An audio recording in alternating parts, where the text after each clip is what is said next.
Nagsisimula ang kwento kung saan, gumagawa ng banta ang Abyss na wawasakin ang bayan ni Noel. Ang Abyss ay isang kagubatan na nabubuo kapag sobra ang mana sa hangin, na nag-uugnay sa mundo ng tao at sa mundong demonyo na tinatawag na Void.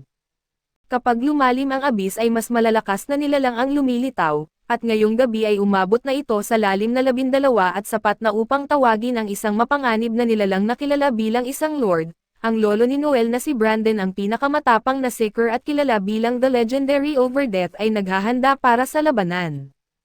Habang papalapit ang banta, hawak niya ang kanyang sandata at bulong sa sarili na hindi niya akalaing gagamitin niya itong muli at inutusan ni Brandon si Noel na manatili sa silungan, sinasabing darating ang tulong pero alam ni Noel na walang darating dahil sa kilala na niya ang kanyang lolo. Naghanda si Brandon na labanan ang Lord mag-isa at na-realize ni Noel na nais ng kanyang lolo na talunin ito ng mag-isa, dahil sa kanyang walang takot na kumpiyansa at doon ay pinapaalalahanan ni Brandon si Noel na huwag siyang pagdudahan, tinatanong kung nakalimutan na ba niya kung sino siya at siya ay si Overdeath na isang pangalang kinatatakutan ng lahat. Nangako si Brandon na protektahan si Noel ng buong buhay niya at tinawag ni Noel ang kanyang lolo habang ito'y umaalis. Habang naghahanda si Brandon para sa laban ay naisip niyang sabihin kay Noel na ang mga lalaki ay hindi dapat hayaang tingnan sila ng mababa, anuman ang harapin nila. Nagtago si Noel sa silungan at nanginginig sa takot habang iniisip ang kanyang lolo at habang lumilipas ang mga sandali, hindi mapigilan ni Noel ang kanyang kaba at sa huli ay lumabas siya mula sa silungan at nakita si Brandon na malubhang nasugatan. Inisip ni Brandon ang kanyang kapalaran at inamin na kahit si Overdeath ay may limitasyon. Iginiit niya kay Noel na ito ang landas ng mga seeker at ang pagpili ng buhay ng pakikipaglaban ay nangangahulugang ang kamatayan ay laging malapit. Kahit nasa kalagayang iyon ay tinanong ni Brandon si Noel kung gusto pa rin niyang maging isang seeker, kahit alam na niya ang mga panganib na dala nito. Habang pinipigil ang emosyon ay may determinasyon na sinagot ni Noel ang kanyang lolo at susundan niya ang parehong landas at magiging isang seeker. Kahit na ipinagmamalaki ni Brandon si Noel at sinabi niya na ang pagiging seeker ay hindi sapat, dapat siyang maging pinakamalakas. Hiniling ni Brandon kay Noel na mangako na malalampasan niya ito balang araw at nagsumpa si Noel na magiging pinakamalakas na seeker. Ngumiti si Brandon at ipinakita ang kanyang pagmalaki at sinabing mahal niya si Noel at sa sandaling iyon, binawian ng buhay si Brandon at sumigaw si Noel sa labis na kalungkutan. 2 taon na ang lumipas mula noon at makikita natin na tinupad ni Noel ang pangako niyang maging isang seeker, kasama ang kanyang koponan ay nahaharap sila sa mga halimaw at si Noel ay eksperto sa pagbibigay ng mga utos kung paano nila pinakamahusay na maipapanalo ang laban. Si Noel ay kabilang sa pinakamahina na support class na tinatawag na talkers, subalit ipinagmamalaki niya ang kanyang trabaho at matapos talunin ang mga halimaw. Sinimulan ng team ni Noel ang pagputol sa mga ito at ipinaliwanag ni Noel na ang mas mababang uri ng mga vampira ay hindi makagamit ng mahika, ngunit ang kanilang reyna ay mabilis na makapagparami na lumikha ng walang katapusang mga spawns at bawat isa ay malakas na sapat upang mapunit ang isang baka. Habang gumawa ng stratehiya ay biglang umatake ang isang vampira kay Noel ngunit nailigtas siya ni Tanya sa tamang oras. Pinag-isipan ng koponan ang pag-target ng direkta sa reyna upang itigil ang mga spawns kaso tinutulan ito ni Noel. Ipinaliwanag niya na ang kanilang C-rank team ay dapat mag-focus muna sa mga spawns para sa mas mataas na tsansa ng tagumpay. Alam ng team kung gaano kahalaga si Noel sa kanilang tagumpay at kinikilala na bilang buffer ng grupo na may kapangyarihan siyang magbigay ng mga utos. Kahit na C-rank lang sila kaya't nilang harapin ang B-rank mission na ito dahil sa direksyon at kakayahan ni Noel. Naisip ni Noel ng tahimik ang kanyang papel bilang isang talker at ang pagiging talker ay nangangahulugang siya ay dalubhasa sa support, gamit ang kanyang buff words upang palakasin ang kakayahan sa pakikipaglaban ng kanyang mga kasamahan, gayunpaman ay mahina ang sarili niyang lakas sa pakikipaglaban kaya't umaasa siya ng husto sa kanyang mga kasama sa labanan. Dahil dito ay madalas na pinag-uusapan ang mga talker bilang pinakamahinang class, biglang lumabas ang reyna at naglabas ng makamandag na gas na mabilis na kumalat na nagdulot ng kaguluhan. Agad na napagtanto ni Lloyd at Walter na kailangan nilang iligtas si Noel at dahil alam nilang walang kapangyarihan sila nang wala ang kanyang buffs. Sumunod si Tanya habang nagmamadali silang iligtas siya ngunit sa gitna ng kaguluhan ay tinamaan si Tanya ng halimaw. Nang mawala ang buffs ni Noel ay nahihirapan sina Lloyd at Walter na lumaban at alam nilang hindi sila mananalo nang wala si Noel. Nagmakaawa ang koponan kay Noel na bigyan sila ng mga utos at pinapaalala sa kanya na siya ang topper. Tumaas ang galit sa loob ni Noel at sinabi niyang huwag siyang maliitin at hinugot niya ang kanyang sandata at naghanda na ipakita sa kanyang koponan kung paano lumaban ang isang topper. Ginamit ni Noel ang kanyang kakayahan bilang topper na tinatawag na tactician.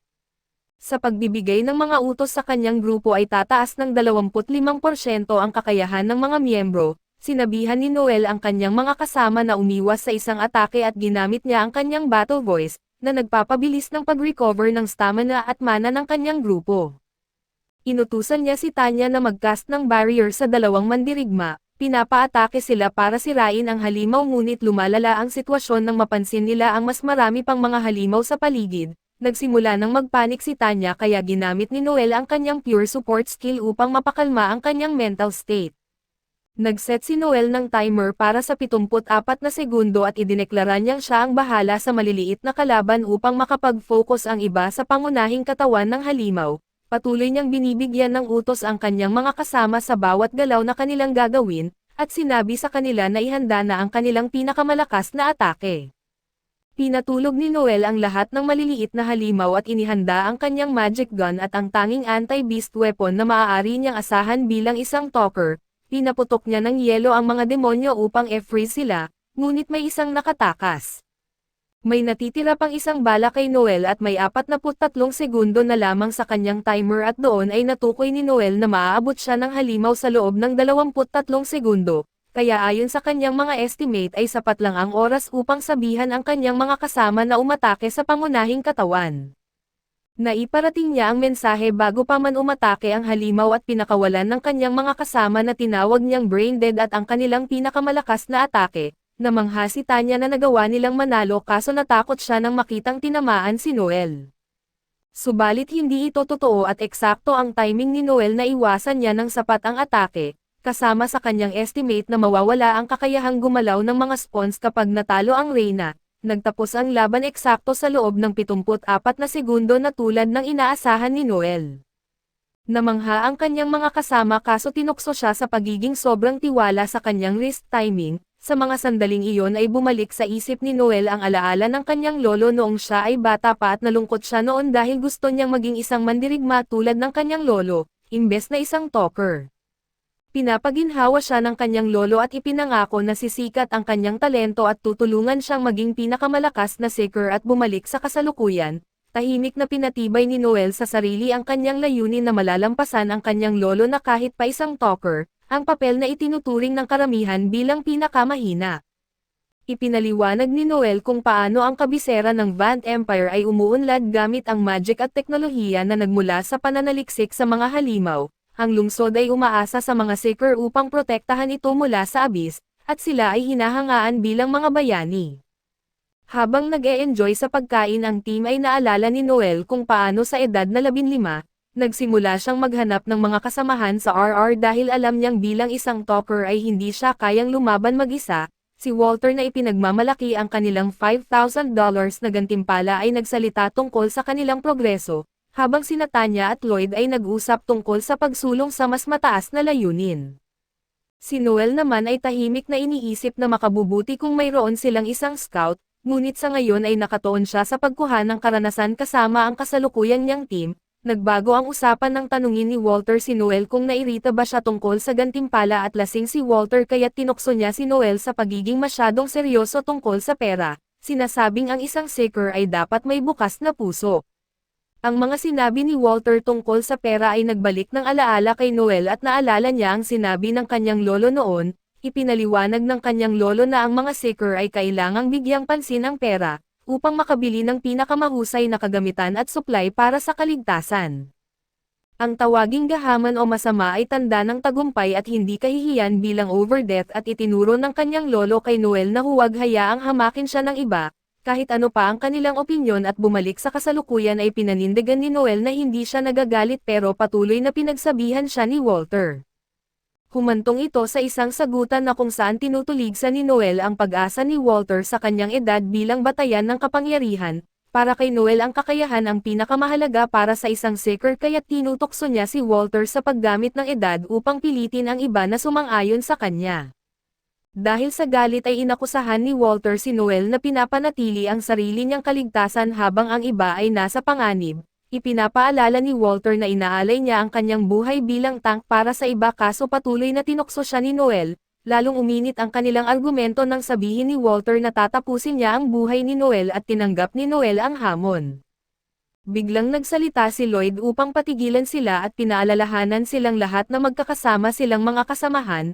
Iminungkahi ni Noel na hatiin na lang nila ang kanilang gantimpala at tapusin ang tensyon sa pagitan nila bilang isang tagumpay ng grupo at matapos ang misyon, ang bawat isa sa kanila ay natira na lang ng $2,500 matapos bayaran ang clan master. Nadismaya si Tanya sa maliit na halaga ng kanilang natanggap at pakiramdam niya ay hindi ito sapat para sa kanilang pagsusumikap. Ipinaliwanag ni Lloyd na bagamat mahirap ang misyon ay bihira rin ang ganitong mga pagkakataon at kikita pa sila ng mas malaki sa mga susunod na trabaho. Ngunit itinuro ni Noel na hindi tulad ng mga opisyal na clan ay hindi sila direktang tumatanggap ng mga misyon mula sa gobyerno, na siyang nagpapalimit sa kanilang mga pagkakataon at kita at binanggit niya kung gaano kahirap para sa mga independent seekers tulad nila na makakuha ng mga bihirang misyon, lalo na kung wala sila sa isang clan. Ina-update ni Lloyd ang grupo tungkol sa kanilang kabuoang ipon na umabot sa mahigit $100,000 at walang alinlangan. Iminungkahi ni Noel na gamitin ang pera upang itatag ang sarili nilang clan at nagbabala si Lloyd kay Noel na ang pagsisimula ng clan ay nangangailangan ng pagbabayad sa gobyerno ng $200,000, mas malaki kaysa sa pera na mayroon sila ngayon. Tumugon si Noel nang may kumpiyansa at sinabing handa siyang punan ang kulang na $80,000 mula sa sarili niyang ipon. Malinaw ang kanyang determinasyon at naniniwala siya na ang pagtatatag ng clan ay magpapalaya sa kanila, mula sa pagkuha ng mga pangalawa na trabaho at magbibigay sa kanila ng tunay na paglago. Kahit na nagbabala si Lloyd tungkol sa mataas na gastos sa pagrente ng base of operations sa kabisera ay di natitinag si Noel, ipinaliwanag na may alam na siyang murang lugar na nagpahayag ng duda si Lloyd tungkol sa kanilang kakayahan na pamahalaan ang isang clan. Itinuro niya na sila ay bata pa at isang C-rank team na walang gaanong karanasan. Sa tingin niya ay hindi pa sila handa para sa ganitong responsibilidad at hinamon ni Noel ang ganitong pag-iisip at tinanong si Lloyd kung kailan eksaktong magiging handa sila. Ipinaglaban ni Noel na kung hindi sila kikilos ngayon ay mananatili silang stock bilang C-rank seekers magpakailanman. Iginiit niya na ang karanasan ay makakamtan mula sa pagpapatakbo ng clan na hindi mula sa paghihintay hanggang sa palagay nila ay handa na sila.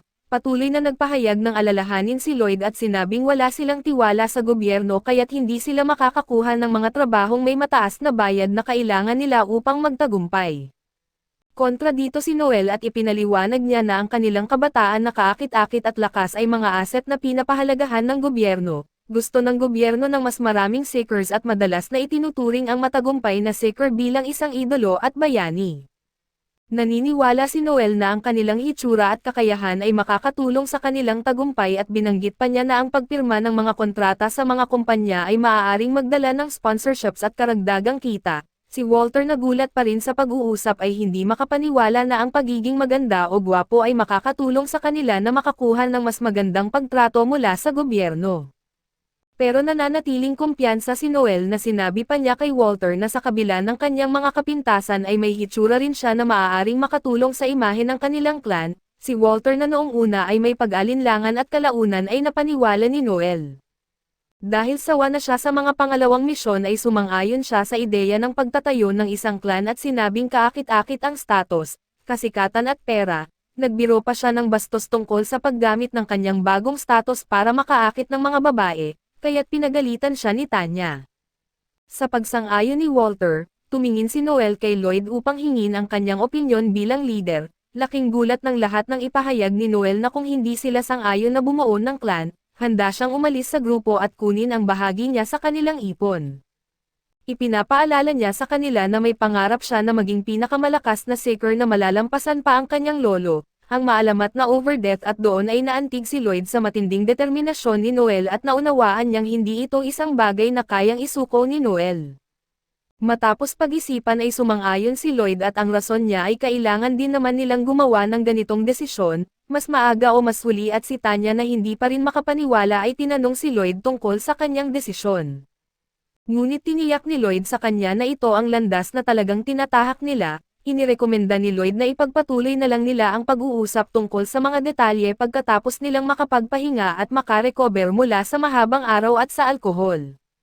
Sumang-ayon ang grupo na magkikita muli makalipas ang 2 araw upang pinal na talakayin ang kanilang mga plano. Habang umaalis ang lahat ay pinigilan ni Tanya si Noel ngunit sa huli ay paalam lang ang nasabi niya at kinabukasan, biglang sinugod ni Walter si Noel at sinabing sina Lloyd at Tanya ay nagtaksil sa kanila na ikinagulat tungkol sa kanilang gagawin. Binasa ni Noel ang liham at kinumpirma kung ano ang nangyari at ibinuhos ni Lloyd ang lahat ng kanyang pera sa NFT na ilang taon na ang nakalipas at ngayon, nalubog siya sa malaking utang kaya't kinuha niya ang pera ng grupo upang bayaran ang kanyang utang at tumakas bago pa siya matuklasan. Nakakatawa ito para kay Noel dahil si Lloyd ay kilala bilang isang marangal at maginoong tao, ngunit ngayon ay nagpapakita ng kabaligtaran at pagbalik sa usapan. Tinanong ni Noel si Walter kung kailan at saan niya natagpuan ang liham. Ipinaliwanag ni Walter na narinig niya ang tungkol sa isang magandang trabaho kagabi kaya pumunta siya sa kwarto ni Lloyd kinabukasan ng umaga para ipaalam ito sa kanya, pero pagdating niya ay nalinis na ni Lloyd ang kanyang kwarto at doon ipinakita ng tagapag-alaga ng inang liham. Ayon sa tagapag-alaga ng si Lloyd at si Tanya ay umalis bandang alas 8 ng gabi kagabi at bago pa magsara ang mga tarangkahan ng lungsod, sa normal na sitwasyon ay hindi sana nalaman ni Noel o Walter ang nangyari hanggang hapon ng kinabukasan, kaya talagang sinusubukan ni Lloyd na makakuha ng mas maraming oras bago tumakas. Ngayon ay alas 9:30 ng umaga kaya't kahit na nalaman nila ito ng mas maaga kaysa sa inaasahan ni Lloyd ay nakalipas na ang mahigit kalahating araw, kaya malayo na marahil ang narating nina Lloyd at Tanya at gayunpaman, dapat may talaan ang mga tarangkahan kung saang direksyon sila nagtungo at malamang na naglakad lang sila kaya maaari silang habulin nina Noel at Walter gamit ang kabayo. Sabik na si Walter na umalis pero pinaalalahanan siya ni Noel na hindi ito kasing simple ng paghabol lang at pagkuha ng pera. Pinili nina Lloyd at Tanya na talikuran ang kanilang grupo at ito'y tiyak na isang pagtataksil kaya't sa pinakamasamang sitwasyon, kung maaabutan nila at makakaharap sina Lloyd at Tanya mauuwi ito sa laban ng patayan. Kahit matalo nila sina Lloyd at Tanya ay magiging sayang lang ang oras dahil nagastos na ni Lloyd ang lahat ng pera. Ngunit hindi ibig sabihin nito na hahayaan na lang ni Noel na makatakas sila nang hindi man lang pinagbabayaran ang kanilang ginawa. Matapos magbihis ay dinala ni Noel si Walter sa lokal na tavern at hindi maintindihan ni Walter kung bakit sila naroon, ayaw nang magsayang ng oras ni Noel sa pagpapaliwanag ng plano kay Walter dahil alam niyang hindi naman niya ito maiintindihan, kaya sinabi na lang ni Noel na sundan siya. Pagpasok nila ay agad na nakuha ni Noel ang atensyon ng lahat ng tao sa tavern. Sinabi niya na 2 miyembro ng kanyang grupo ang nagnakaw ng pera at tumakas mula sa kapital, kaya handa siyang magbigay ng 2 milyong fils sa sino mang makapagbabalik sa kanila ng buhay. Nagsimulang matarante si Walter at tinanong si Noel kung bakit niya inianunsyo ang kanilang problema sa buong tavern, pero sinabi ni Noel na may partikular siyang hinahanap na tao kaya't ginawa niya ito upang makatipid ng oras. Ang unang grupo na tumanggap sa misyon ni Noel ay ang grupo ng Lightning Bite. Kaya ibinigay ni Noel sa leader ang lahat ng impormasyon tungkol sa pagtakas ni Lloyd at Tanya. Ilang sandali pa ay marami pang ibang grupo ang nagpasya na kunin ang trabaho ngunit hindi pa rin nakita ni Noel ang taong hinahanap niya. Biglang lumapit kay Noel ang isang nakakahinalang lalaki tungkol sa alok na trabaho. Mukhang alam ng taong ito ang isang bagay na siyang hinihintay ni Noel at lumabas sila upang mag-usap. Ipinaliwanag ng lalaki na nakita niya ang isang magkasintahan na umaalis ng bayan kahapon. Tugma sila sa deskripsyong ibinigay ni Noel. Sigurado siya kung saan sila papunta at ang problema lang ay hindi sapat na malakas ang grupo ng lalaki upang talunin sina Lloyd at Tanya ng mag-isa, kaya inalok ni Noel na tumulong ngunit babayaran lamang niya ito ng 1 milyong fils bilang kapalit at tinangka ng lalaki na ipaglaban ang 2 milyon, pero alam na ni Noel ang tunay na kalagayan ng lalaki na siya'y sobrang walang pera para ayawan pa ang 1 milyon. Sa huli ay sumuko ang lalaki at tinanggap ang kasunduan at sinabi ni Noel na ihanda ang grupo ng lalaki at magkita sila sa timog na tarangkahan. Sinabi rin ni Noel kay Walter na maghintay na lang siya sa tarangkahan dahil may kailangan pang gawin si Noel bago sila magpatuloy at ilang sandali pa. Tapos na si Noel sa kanyang mga paghahanda at nakipagkita na siya sa lahat sa harap ng tarangkahan. Si Walter sa wakas ay may gustong itanong kay Noel at gusto niyang malaman kung magiging maayos lang ba si Noel sa pakikipaglaban kina Lloyd at Tanya, Ngunit si Noel ay walang pag-alinlangan tungkol dito at handa siyang patayin sila ng walang awa. Hindi makapaniwala si Walter na walang nararamdaman si Noel kahit na matagal na silang magkasama bilang mga kaibigan at kasamahan. Ngunit mula pa noong unang pagkikita nila ay mayroon ng mga contingency plan si Noel upang pabagsakin sila sakaling traidor siya, mayroon pa nga siyang plano para pabagsakin si Walter kaya't hindi pala talaga niya pinagkatiwalaan ang sinuman mula sa simula. Sinabi ni Noel kay Walter na kailangan nitong maging mas maingat at hindi agad nagtitiwala sa iba sa hinaharap. Samantala sa isang liblib na nayon ay naglalakad sina Lloyd at Tanya at tiniyak ni Lloyd kay Tanya na ligtas na sila ngayon, kaya makakapagpahinga sila ngayong gabi at sigurado siyang hindi magiging petty si Noel para habulin pa sila lalo na't nagastos na ang pera, ngunit lubos na minamaliit ni Lloyd kung gaano kalupit si Noel at dahil bigla siyang lumitaw kasama ang isang buong grupo upang hulihin sila. Maghahanda na sana si Lloyd na bunutin ang kanyang espada para lumaban, pero ginamit ni Noel ang kanyang kakayahan upang utusan si Lloyd na huwag gumalaw at parehong napako sa kinatatayuan sina Lloyd at Tanya at wala nang matatakbuhan si Lloyd. Nagsimulang sumigaw si Walter kay Lloyd dahil sa kanyang pagtataksil pero bago niya masuntok si Lloyd, sinabi ni Noel na may gusto siyang itanong. Alam ni Noel na nagastos na ni Lloyd ang lahat ng pera ng grupo pero tinanong niya kung nasa kanya pa ba ang perang nakuha nila mula sa vampire hunt. Itinanggi ito ni Lloyd at sinabing nagamit na rin niya ang perang iyon kaya't tinanong ni Noel kung nagastos na naman iyon sa isa pang palpak na NFT business, ngunit inamin ni Lloyd na ginamit niya ang pera para bayaran ang kanyang mga utang. Sa paraan ng pagsagot ni Lloyd ay nakuha na ni Noel ang lahat ng impormasyon na kailangan niya, napagtanto na niya na si Lloyd ay isang seryosong sugarol na napasama sa utang kaya hinahabol na siya ng mga maniningil ng utang, ngunit ayaw ng kahit sino na marinig pa ang paliwanag ni Lloyd. Papalapit na sana si Lloyd para humingi muli ng tawad pero pinigilan siya ni Walter at sinigawan dahil sa pagsusugal niya ng perang pinaghirapan nilang makuha. Sumuko na si Lloyd sa kanyang pagiging inosente at sinagot si Walter, sinasabing siya ang tunay na biktima dito. Hindi naman daw niya gustong magalaw ang pera ng grupo pero sobrang saya raw kasi ng pagsusugal at bukod pa rito, kasalanan din daw ng iba dahil iniwan nila sa kanya ang responsibilidad ng pagiging leader at sa puntong iyon, sawang-sawa na si Noel sa mga palusot ni Lloyd kaya sinipa niya ito sa mukha at sinimulan siyang matapakan dahil naisip ni Lloyd na makakalusot siya sa ganitong klaseng paglilipat ng sisi. Siya ang nagsabing gusto niyang maging leader para lang malaanan ang kanyang pagka-adik sa pagsusugal, hindi nagtagal ay duguan na si Lloyd at nagmamakaawa para sa kapatawaran, pero hindi pa nakarinig si Noel ng ganoong salita kaya handa siyang bugbugin si Lloyd ng libo-libong beses hanggang siya'y masisiyahan. Nagsalita si Tanya at nakiusap kay Noel na patawarin si Lloyd at sinabi ni Noel na payag siya pero kung handa si Tanya na siya ang tumanggap ng parusa kapalit ni Lloyd, ipinagmamalaki ni Noel ang kanyang paniniwala sa pagkakapantay-pantay ng kasarian, kaya wala siyang problema sa pagtapak kay Tanya kung iyon talaga ang nais niya. Ginamit ni Noel ang kanyang kapangyarihan at inutusan si Tanya na aminin ang kanyang kasalanan at dahil dito, napilitan si Tanya na aminin ang katotohanan na siya rin ay nagpusta gamit ang pera ng grupo at sa katunayan, mas malala pa siyang sugarol kaysa kay Lloyd.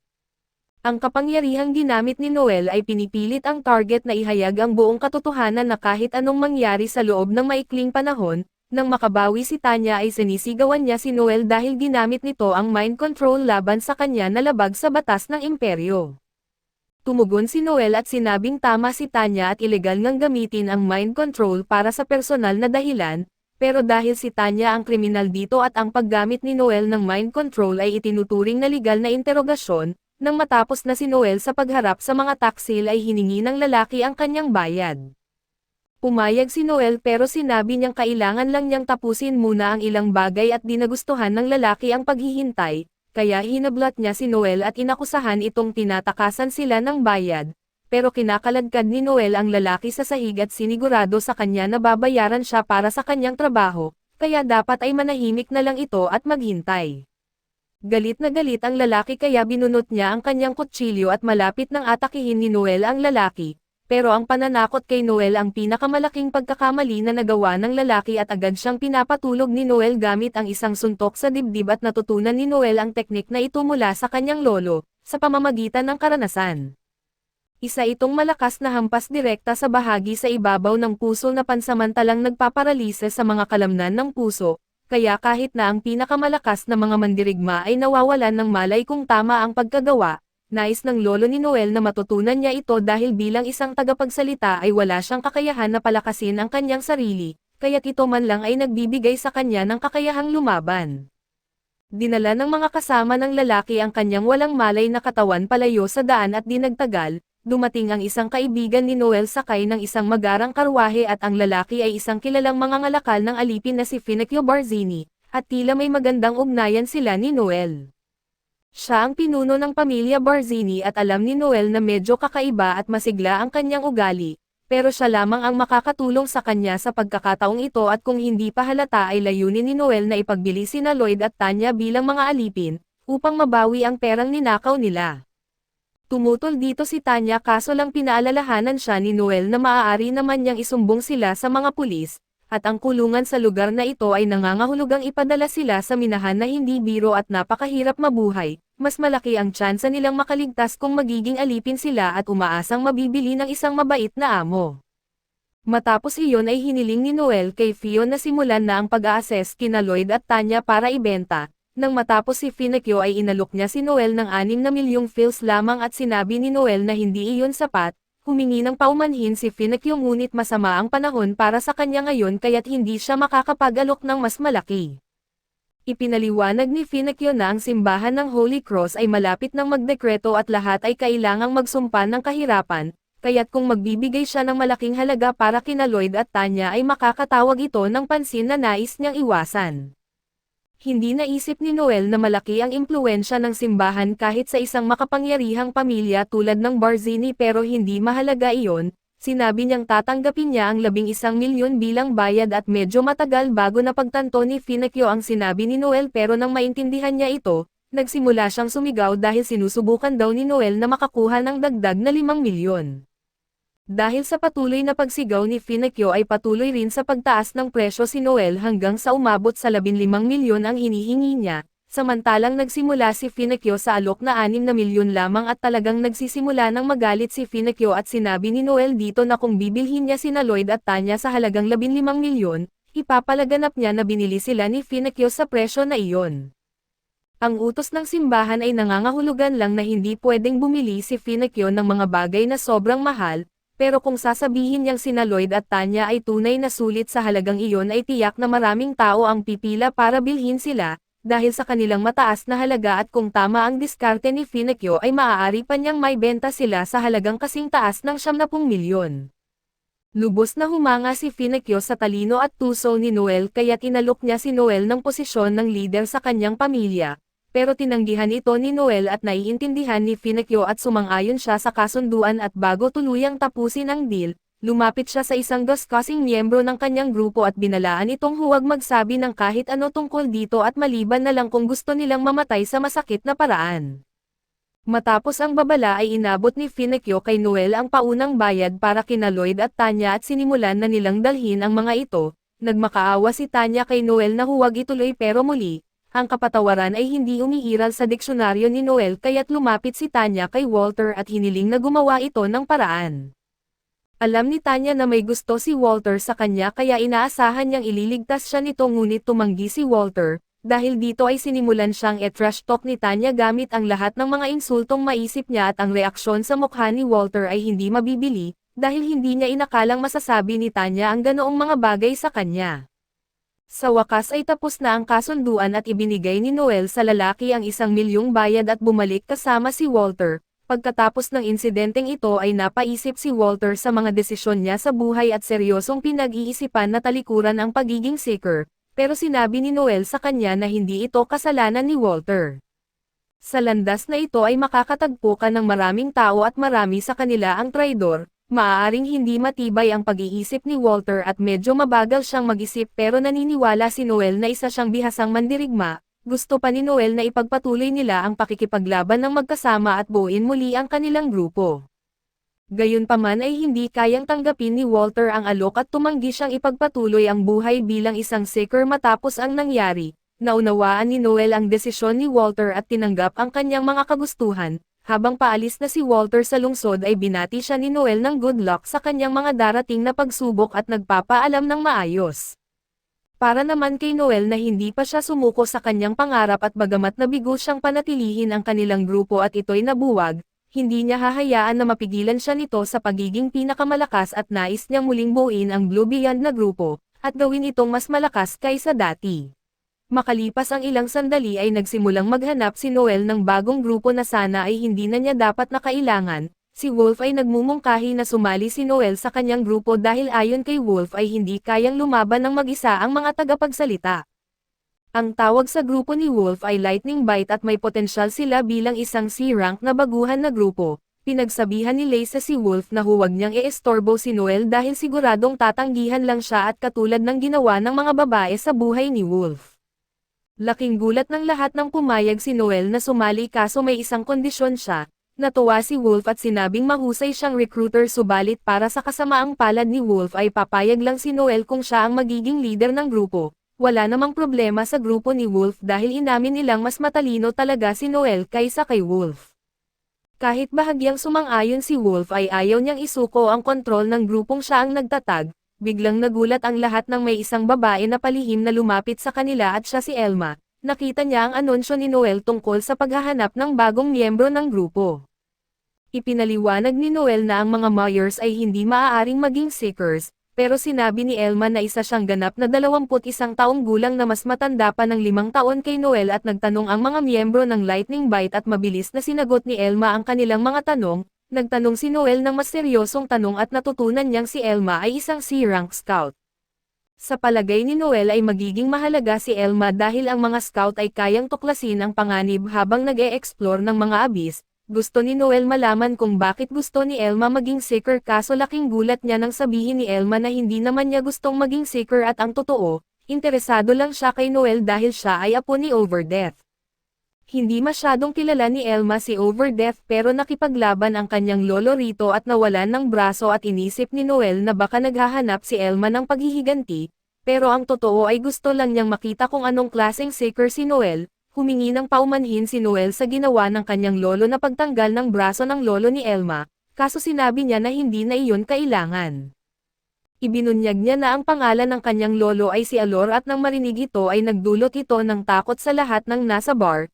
Ito ay dahil ang Alor ang pinuno ng isang lihim na grupo na tinatawag na The Society of Assassins at isang grupo na pumapatay ng kahit sino kapalit ng pera. May isang lalaki na nagsabing nagsisinungaling si Elma at sinabihan si Wolf na nasa maling bar siya.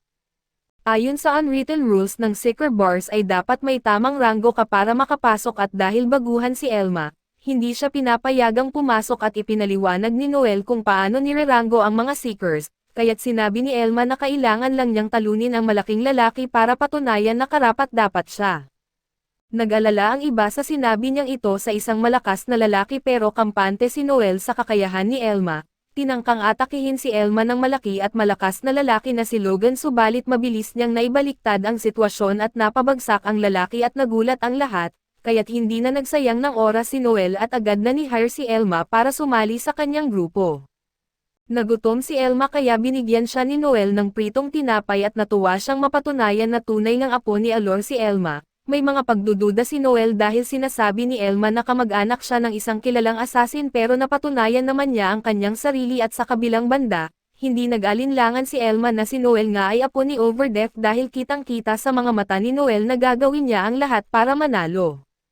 Katatapos lang mamatay ni Alor kamakailan at palaging sinasabi nito kay Elma na huwag siyang lalaban kay Overdeath. Nag-training si Elma sa mga bundok para maging assassin at bagamat hindi pa siya umaabot sa B-rank, sinabi niyang pasok na siya sa mga kondisyon at sinubukan niyang sumali sa Society of Assassins pero may nangyaring hindi maganda. Binabalikan ni Elma ang eksena kung saan dismayado siya nang makitang mahina ang kanyang kalaban sa exam. Nainsulto ang lalaki at determinado siyang ipakita kay Elma kung ano ang kayang gawin ng isang tunay na assassin, kaso wala siyang laban kay Elma na tila nilalaro lamang siya kaya't humingi siya ng tawad at nagmakaawa na itigil na ang exam. Idineklara ni Elma na laging sinasabi ni Alor na sa Society of Assassins at ang mga mahina ay iniaalay bilang alay sa Diyos ng ilalim ng mundo. Sinubukan ng lalaki na sabihin kay Elma na luma na ang ganoong paniniwala at iba na ang pamamalakad ng lipunan ngayon. Ngunit hindi ito pinansin ni Elma at walang awang tinangkang patayin ang lalaki. Pinigilan siya ng bagong pinuno ng lipunan na si Sion at hindi na tinanggap si Elma sa grupo. Pinapaalam sa kanya na tanggap nila ang kanyang kakayahan pero hindi siya angkop sa bagong direksyon ng lipunan. Hindi na raw sila nangangailangan ng mga asasin na gumagamit ng lumang estilo at dahil plano nilang makipag-ugnayan sa korona. Nagulat si Noel dahil ibig sabihin nito'y magiging lehitimong organisasyon na sila at higit na tututok sa pagiging spy kaysa pagpatay ng mga tao batay sa kontrata. Naalala ni Elma na dapat ay sikreto iyon kaya't inisip ni Noel kung magpapadala ng mga asasin ang society upang patahimikin siya. Sinabi ni Elma na siya na ang magiging ate ni Noel para protektahan siya kaso mabilis na tinanggihan ito ni Noel. Habang naglalakbay ang dalawa ay ipinaliwanag ni Noel na may iba't ibang uri ng mga buffs na ginagamit at halimbawa, mayroong isang talker skill na tinatawag na assault command at ito'y sapat na malakas para tapusin ang laban sa isang galaw. Ngunit delikado itong gamitin kung mali ang timing at dahil dito ay kailangang alam ng mga buffers ang lahat ng nangyayari sa labanan upang makontrol ang daloy nito, hindi kayang i-buff ng buffers ang kanilang sarili at hindi talaga sila dapat nakikipaglaban. Alam ni Elma na kakaiba si Noel at sumang-ayon siya na iyon ang tanging dahilan kung bakit siya nakaligtas sa kabila ng mga pagsubok. Narating ng dalawa ang kanilang destinasyon at sinabi ni Noel kay Elma na gusto niyang subukan siya, sa pamamagitan ng paghuli ng isang killer bunny matapos niyang i-buff si Elma. Sabi ni Elma na hindi niya kailangan ang buff ni Noel kaso hindi iyon ang pakay niya at karaniwan kasing iniisip na mas napapadali ng buffs ang lahat, ngunit hindi ganoon kadali ang paggamit ng buff skills at bilang halimbawa, ipinunto ni Noel kung paano ang mga scouts ay may skill na tinatawag na Excel na nagpapabilis ng kanilang kilos ng doble at maaaring i-stack ng hanggang 5 beses. Kinailangan ni Elma na pagsanayan ang skill na ito ng husto at dahil kung hindi ay maaari siyang masaktan ng malala, ipinaliwanag ni Noel na ganito rin sa buffs para magamit ng maayos ang mga ito, kailangan munang magsanay ng tao upang makibagay. Gusto ni Noel subukan kung gaano kagaling si Elma mag-adapt sa pamamagitan ng paghuli ng killer bunny, binalaan niya si Elma na ang dati niyang mga kasamahan at bagamat napakahuhusay, ay kailangan ng ilang buwan para mag-adapt sa kanyang buffs. Hindi naman nag-aalala si Elma at siniguro niya kay Noel na magiging maayos siya pagkatapos niyang matukoy kung ilang bunnies ang nasa paligid. Binabuff ni Noel si Elma gamit ang battle voice at tactician at sinimulan na niya ang pagsubok. Namangha si Elma sa kapangyarihang nararamdaman niyang dumadaloy sa kanyang katawan, ipinaliwanag ni Noel na tataas ang lahat ng kanyang stats hanggat susundin niya ang mga utos nito. Kailangan ni Elma na makahuli ng kahit isang kuneho sa loob ng 10 segundo para pumasa kaya't inutusan siya ni Noel na gawin ito.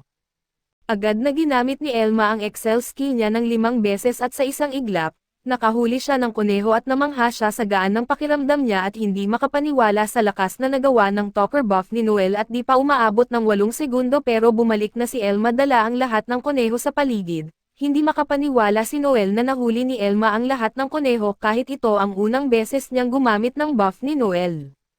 Naiinggit si Noel sa likas na talento ni Elma at napagpasyahan niyang hindi na ito kailangang magsanay, handa na sila para sa kanilang unang trabaho at excited si Elma na mag-explore ng abyss dahil hindi pa siya nakapunta doon. Sinabi ni Noel na tumanggap na siya ng trabaho mula sa isang baryo na may problema sa mga magnanakaw.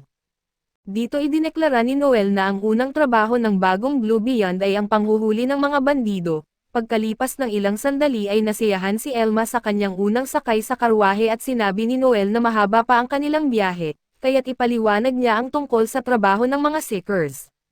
Iba't ibang uri ng trabaho ang kinukuha ng mga seekers at mayroong crime hunts para hulihin ang mga kriminal, monster hunts para hulihin ang mga halimaw at treasure hunts para maghanap ng mahahalagang bagay. Gagawin nila ang trabaho para sa mga mahihirap na taga-baryo kaya't hindi umaasa si Noel ng malaking gantimpala. Ang layunin nito ay masusubukan ang kakayahan ni Elma at sabik siya na patunayan ang kanyang sarili at naalala ni Noel ang mga magagandang alaala ng nakaraan. Nang maabot nila ang kalahating punto ng biyahe ay nagkaroon ng pananakit si Elma dahil sa mahabang oras ng pagkakaupo, kaya kinamuhian na niya ang mga karwahe. Sa kasamaang palad, puno ang karamihan ng mga inn kaya't natagalan bago sila nakahanap ng lugar na matuluyan at walang malisya. Iminungkahi ni Elma na pwede silang mag-share ng kama pero hindi iyon naisip ni Noel na magandang ideya. Pagkatapos ng kanyang shower ay namangha si Elma sa kakisigan ni Noel, inihambing niya ito sa isang hindi pa nasasanay na mabangis na hayop pero iniisip niyang sayang lang dahil kahit gaano pa kasipag mag-ensayo si Noel, hindi niya maaabot ang mga may likas na talento. Kung isa lang sanang mandirigma si Noel tulad ng kanyang lolo na si Overdeath ay maaari siyang maging pinakamalakas na seeker. Inutusan siya ni Noel na ipikit ang mga mata at binigyan siya ng isang hampas sa ulo dahil sa mga hindi kailangang komento. Pinadala niya si Elma sa banyo para maghugas at habang si Noel naman ay matutulog. Ngunit hindi maalis sa isip ni Noel ang sinabi ni Elma at alam niya ng higit kanino na hindi niya maaabot ang mga may likas na talento. Ngunit sigurado si Overdeath na may tagong talento si Noel at determinado siyang gawing pinakamahusay na seeker si Noel. Pinanghahawakan ni Noel ang mga salitang iyon at nais niyang sana ay nariyan pa ang kanyang lolo. Makalipas ang ilang sandali ay dumating ang bagong grupo ng Blue Beyond sa Nayon. Nagulat ang pinuno ng Nayon nang ipinaliwanag ni Noel na pinagtaksilan siya ng dati niyang mga kasamahan, kaya ibinente niya sila at nahihiya ang anak ng pinuno ng Nayon na lumapit at bumati dahil tagahanga siya ng Blue Beyond. Inisip ni Noel na baka dismayado ang babae dahil wala ang kanilang dating leader subalit sa totoo lang ay gusto talaga ng babae si Noel. Pagkatapos ay pinag-usapan nila ang trabaho na may mga humigit kumulang 20 magnanakaw, at inatake na nila ang ilang kalapit na mga nayon at hindi lang pera at mga gamit ang kanilang kinukuha, kinikidnap din nila ang mga batang babae. Ipinakita ng pinuno kung saan nagtatago ang mga magnanakaw at sinabi ni Noel na sapat na ang impormasyong iyon para sa kanya. Iniabot ng pinuno kay Noel ang paunang bayad na $20,000 at napansin ni Noel ang iba't ibang klaseng barya, na nagpapakita ng hirap ng nayon sa pag-ipon ng perang pambayad. Nangako ang pinuno na ibibigay ang natitirang $30,000 matapos magawa ang trabaho at habang papunta sila, nabanggit ni Elma na ang isang kalbo ay nakatingin sa kanyang dibdib at inabutan sila ng anak ng pinuno ng nayon. Pinapalakpak niya ang kanilang tagumpay at ipinakita kay Noel ang isang aparato na itinuro nito sa kanya noong huli siyang dumalaw sa nayon. Malaking tagahanga ng Blue Beyond ang dalaga at umalis siya matapos mangako na ipagluluto sila ng kanyang ina. Biniro ni Elma si Noel na in love sa kanya ang dalaga pero gumanti si Noel sa pagsasabing puro masa ang nasa dibdib ni Elma at wala siyang utak at nang makarating sila sa hideout ng mga magnanakaw. Nagtaka si Noel kung bakit sinabi ng pinuno na 20 lang sila dahil tila doble ang dami nila. Imposibleng isang simpleng drifter ang makapagtipon ng ganito kalaking grupo. Nakilala ni Noel ang leader ng mga magnanakaw at ito ay si Gordo na kasapi ng razor blade at may patong sa ulo ni Gordo na $200,000. Siya ay isang B-rank at sigurado si Elma na kaya niyang talunin si Gordo sa isang laban pero maaaring maging delikado kung sumugod ang lahat ng magnanakaw. Nagulat si Elma nang sinabi ni Noel na kaya niyang alagaan ang iba at ibinunyag ni Noel ang kanyang plano at ilang sandali lang, nagtago si Elma at ginamit ni Noel ang kanyang thought-sharing na kakayahan upang makapag-usap sila. Nagtago si Elma sa labas ng tent ng leader at sinabing handa na siya.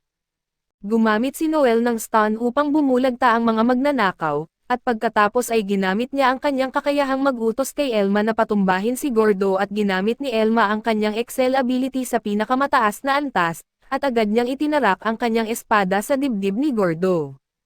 Mabilis na nagbigay ng susunod na utos si Noel na habang abalahin ni Elma ang mga kaaway hanggang sa sumama siya sa laban, at sinimulan niyang magbilang ng oras ngunit hindi lang pang-aabala ang ginawa ni Elma at sadyang nasisiyahan siya sa pag-eliminate ng mga magnanakaw.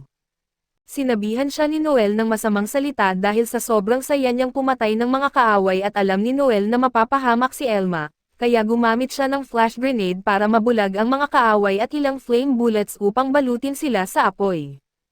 Matapos nito ay ipinakita ni Noel ang ulo ni Gordo sa pinuno ng nayon at humingi ng kanyang gantimpala, ngunit nais muna ng pinuno na maghapunan sila at ipinahayag ng anak ng pinuno na gusto niyang maging isang seeker tulad ni Noel. Ipinaliwanag ni Noel ang mga hakbang para maabot ang pangarap ng babae. Nabigo siya nang marinig na kailangan niyang mag-ipon ng malaking halaga para sa registration, pero sinabi ni Noel na maaari siyang magtrabaho bilang apprentice para makakuha ng karanasan at gumagawa ng iba't ibang trabaho ang mga apprentice para sa mga seekers, at maaari pa siyang kumita kung sasali siya sa Apprentice Association.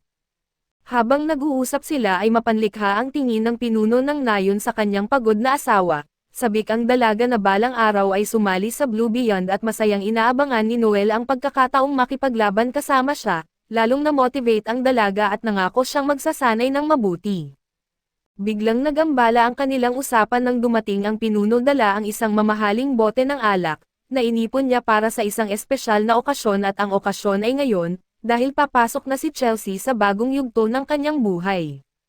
Sa pakiramdam ni Noel na may mali at sinabi niya sa pinuno na magiging bastos kung siya ang unang iinom, ipinilit ni Noel na tikman muna ng pinuno ang alak pero nag-alangan ang pinuno at nagsimulang magulat nang naging seryoso si Noel, inihayag ni Noel na alam niyang may lason ang alak. Sinubukan na i-deny ito ng pinuno kaso alam ni Noel na plano nitong patayin sila upang hindi na magbayad ng utang. Hinula pa ni Noel na plano rin ng pinuno na ibenta ang kanilang mga kalakal para doblehin ang kita. Patuloy na itinanggi ng pinuno ang akusasyon at sinabing wala namang pruweba si Noel. Ngunit binasag ni Noel ang mga paliwanag ng pinuno. Una, ito ay isang taong napakakuripot upang magsinungaling tungkol sa hirap ng trabaho at hindi gagastos ng $10,000 para sa alak at pangalawa, mura lang talaga ang alak at naamoy ni Noel na nabuksan na ito ng matagal na. Pangatlo ay naramdaman ni Noel ang pagkamapanganib ng pinuno mula pa noong dinala nito ang alak. Tinawag ni Elma na tanga ang pinuno at dahil hindi rin naman magtatagumpay ang plano nito dahil ang mga scouts tulad niya ay may resistensya sa lason, nainsulto ang pinuno sa mga akusasyon kaya't sinabi ni Noel na inumin ng pinuno ang alak upang patunayan ang kanyang pagiging inosente. Nawala ang kontrol ng pinuno at inutusan na lamang silang umalis ng nayon. Pinaamo siya ni Noel gamit ang kanyang kakayahang kontrolin ang utak ng mga tao at laking gulat ni Chelsea nang pinilit ng pinuno na aminin ang lahat ng kasalanan niya, pagkatapos ay dinurog ni Noel ang mata ng pinuno. Ayaw talaga ni Noel ang pagtraidor kaya't sinabi niyang hindi siya titigil sa isang mata lang at plano niyang kunin pati ang mga tainga at dila ng pinuno ng nayon kaya't nagsimulang magmakaawa ang pinuno para sa kapatawaran, tumanggi si Noel na makinig kaya't nangako ang pinuno na ibibigay sa kanya ang pera. Hindi ito nakapagpakalma kay Noel kaya ipinaliwanag ng pinuno na baon siya sa utang at di na interesado si Noel sa pakikipag-usap, kaya naghanda siyang tanggalin ang isa pang mata ngunit ibinunyag ng pinuno na may utang siya sa pamilya Gambino, at papatayin siya kung hindi siya makakabayad.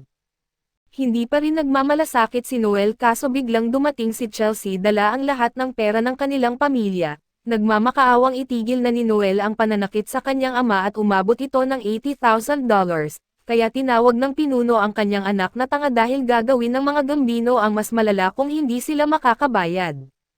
Nakiusap si Chelsea kay Noel na tanggapin ang pera kaya't napagdesisyonan ni Noel na sapat na iyon, ngunit habang papaalis si Noel ay idineklara ni Chelsea na ngayon galit na siya sa mga seekers at makalipas ang ilang sandali, tinanong ni Elma kung masama ba ang pakiramdam ni Noel dahil sa pagkadismaya ng isang taong humahanga sa kanya.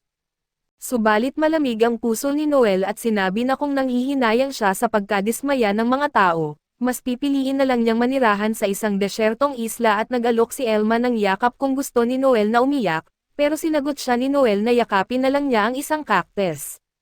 Biglang dumating ang isang tan na airship na pag-aari ng isang 3-star na Regalia clan na tinatawag na Goat Dinner. Ang Regalia rank ay isang titulo na ibinibigay ng emperor kapag kinikilala ang kakayahan ng isang clan. 7 clans lamang ang pwedeng magkaroon ng regalia sa isang pagkakataon ngunit hindi lahat ay pantay.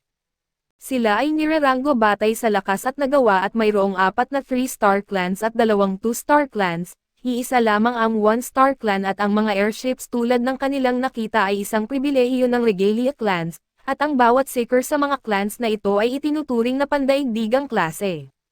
Nagulat si Elma nang ideklara ni Noel na sa loob lamang ng isang taon ay magkakaroon sila ng kanilang sariling regalia. Sa isang eksena mula sa nakaraan ay ipinakita na inamin ni Elma na pinatay niya ang kanyang sariling ama at ito si Alor. Ipinaliwanag niya na si Alor ang kilala bilang God of Killing at hindi na makakalaban nang mawala ang kanyang pag-iisip. Hindi na nagulat si Greg sa kanyang pag-amin dahil si Alor ay isang nakakatakot na tao at hinabol niya ang kapangyarihan para sa kapangyarihan lamang. Siya ang naging tagapaghatid ng kamatayan at mayroon siyang ganap na kapangyarihan, ngunit may isang tao na hindi niya natalo ang kamatayan mismo. Matapos maunawaan ito nagkaroon si Alor ng pangmatagalang pagkasira ng isipan, ibinunyag ni Greg na alam niya ang lihim ni Elma at hindi siya apo ni Alor kundi tunay niyang anak, maraming anak si Alor mula sa mga babaeng dinukot niya sa mga nayon. Ipinaglaban niya ang kanyang mga anak sa isa't isa upang malaman kung sino ang pinakamalapit sa kanya sa kapangyarihan, hindi siya makatakas sa takot na matalo kaya't nagpasya siyang gumawa ng bagong sarili na hindi kailanman matatalo. Lahat ng kanyang mga anak ay namatay para sa pangarap niyang ito at si Elma ang naging pinakamalaking tagumpay dahil siya ang natira sa lahat. Nagalit si Elma nang tumanggi si Greg na isama siya sa secret society sa kabila ng kanyang napakalaking kapangyarihan. Kaya't ibinunyag ni Greg ang isang lihim sa kanya at hindi nila ititigil ang pagkuha ng mga buhay kapag naging opisyal na ahensya ng gobyerno, ngunit magbabago ang mga dahilan ng kanilang mga aksyon at hindi makapaniwala si Elma na ganito ang pagtrato sa kanya matapos ang 20 taon ng sapilitang pagsasanay, ngunit sinabi lang ni Greg na magiging panganib siya sa lipunan. Itinuro ni Elma na wala siyang kaibigan o anumang relasyon kailanman at sinasabi na ibalik sa kanya ang kanyang buhay at lubos na naguluhan si Elma, kaya sinabi ni Greg na hindi niya maaaring mabuhay ayon sa kagustuhan niya. Ibinunyag din niya na si Overdeath ay may apo at siya ay isang makapangyarihang seeker at balik sa kasalukuyan. Si Elma ay labis na masaya dahil mayroon na siyang layunin sa buhay at nangako siyang palaging makipaglaban sa tabi ni Noel. Sa isang mataas na seguridad na kulungan at isa sa mga gwardya ang napabagsak sa banyo, ang salarin ay nag-transform upang maging eksaktong kopya ng gwardya para palitan siya sa kanyang pwesto. Pumunta siya sa pwesto ng gwardya at ang kapartner ng gwardya ay hindi nakahalata sa pagpapalit. Kunwari normal na gwardya ang impersonator kaya't nagtanong siya kung sinong preso ang binabantayan nila. Sinimulan ng kapartner niyang magkwento tungkol sa Hayes Murders na ang gumawa ay ang tinatawag na The Puppeteer, na siya mismong hinahanap ng impersonator. Tuwing umaga si Noel ay gumigising at nagsisimula ng kanyang ehersisyo, 2 ikot sa paligid ng mga pader ng kastilyo habang may mabibigat na bato sa kanyang likod at may 2 oras siyang limitasyon, at hinding-hindi niya ito pinalalampas. Itinuro ito sa kanya ng kanyang lolo noong araw na nagpas siyang maging isang seeker si Noel, dahil hindi kayang palakasin ng tulad niyang talker ang sarili at ang tanging paraan para lumakas siya ay ang mag-ensayo araw-araw. Pagkatapos ng kanyang ehersisyo nagsha-shower si Noel at iniisip ang sinabi ni Alma ilang araw na ang nakalipas. Kahit gaano pa siya ka-ensayo ay hindi siya makakakuha ng kapangyarihang tulad ng mga ipinanganak na may talent. Maya-maya ay may kumatok sa pintuan at si Alma pala iyon at pinapasok ni Noel si Alma, na humanga sa kalinisan ng kanyang kwarto. May plano silang magkita pero hindi inaasahan ni Noel na darating si Alma ng ilang oras ng mas maaga. Sinabi ni Alma kay Noel na masaya siyang maaga siyang dumating matapos makita ang katawan nito sa porma. Sinabi niya na hahawakan niya ito at bago pa makapag-react si Noel ay tinulak siya ni Alma sa kama. Kahit na nakikita ni Alma ang sarili bilang ate ni Noel ay hindi iyon nakapipigil sa kanya sa tangkang halikan siya at sinubukan niya na alisin siya. Pero dahil sa likas na lakas ni Alma at ang tanging paraan ni Noel ay ma-headbutt siya para makaalis sa sitwasyon, makalipas ang ilang sandali ay napagtanto ni Alma na baka nasobrahan siya pero hindi pa rin niya inaakala na tama ang ginawa ni Noel na headbutt. Gayunpaman, para kay Noel ay justified iyon dahil inatake siya ni Alma at hindi pa rin sumusuko si Alma sa paghahangad ng atensyon ni Noel, kaya hinawakan niya ang braso nito at nag-declare na ngayon ay may date sila at sawa na si Noel sa mga kalokohan ni Alma kaya sumunod na lang siya at sinabing pupunta sila sa appraisal guild. Pagdating nila sa appraisal hall ay tinanong ni Noel si Alma kung ano ang plano niya dahil sa natugunan na niya ang mga kwalifikasyon para sa rank up, na ipinapakita ng marka sa kanyang dibdib at lumalabas ang markang iyon kapag natugunan ang requirements. Hindi pa sigurado si Alma kung gusto niyang maging isang assassin kaya tinanong niya si Noel kung ano ang sa tingin niya ang dapat niyang gawin, bagaman makakatulong sa laban ang pagiging assassin at ayaw pa rin ni Noel na gumawa ng desisyon agad para maiwasan ang pag-ulit ng skills na maaaring makuha ng mga future recruits.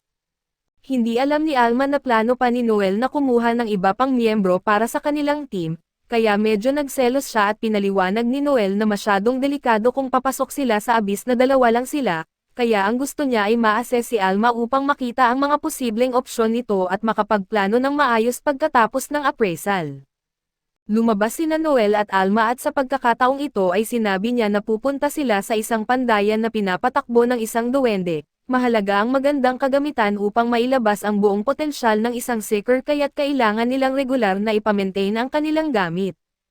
Binati ni Noel ang panday at mukhang may magandang relasyon sila kaya't binati rin siya pabalik ng panday. Napansin ng panday si Alma at inakala niyang bagong miyembro siya ng grupo ni Noel, kaya sinimulan niyang suriin si Alma para sa angkop na kagamitan.